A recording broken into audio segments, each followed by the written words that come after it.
Greetings, my wicked darlings. I come to you fresh from the television where, no, I wasn't starring on it, but I was watching the new free horror channel, FearPix. If you're not a member, subscribe, it's free. And they got some really good movies on there. And I wanted to discuss one of them, which was a Baby Oopsie from 2021.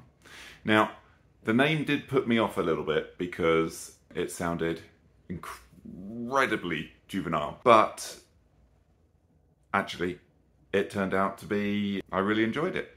Why am I summarising? Anyway, Baby Oopsie.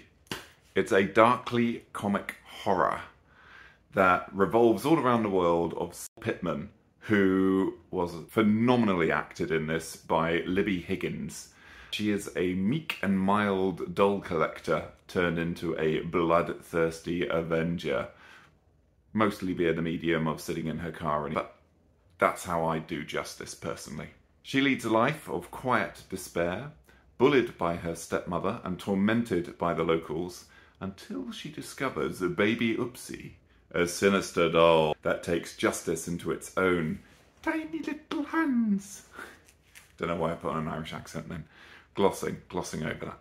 Directed by William Butler, who did Demonic Toys 2, the film carefully balances horror with incredibly campy humour, using Sybil's emotionally charged journey to explore themes of suppressed rage and revenge.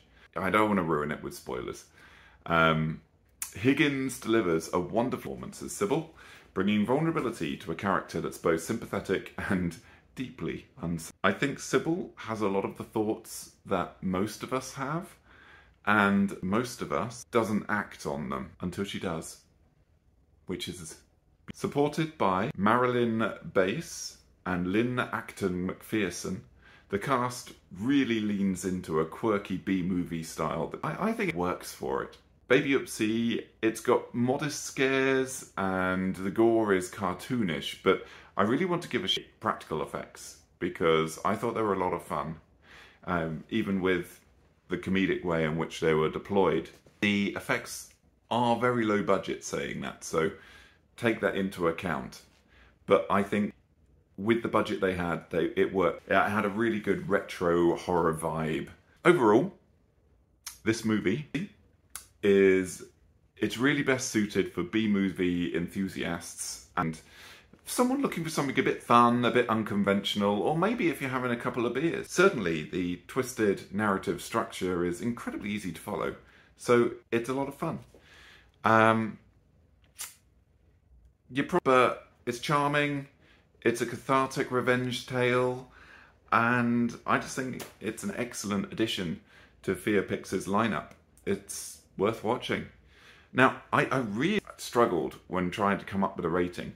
And I was alternating, do I give it 3 newts? Do I give it 4 newts? I couldn't do 3.5 because a newt must never be bisected. That would be cruel. And in the end, I went with a 4 because I asked myself, well, did you have a good time watching it? And I was like, yes. Then really, that's all that matters. So go on, give it a go and let me know what you think.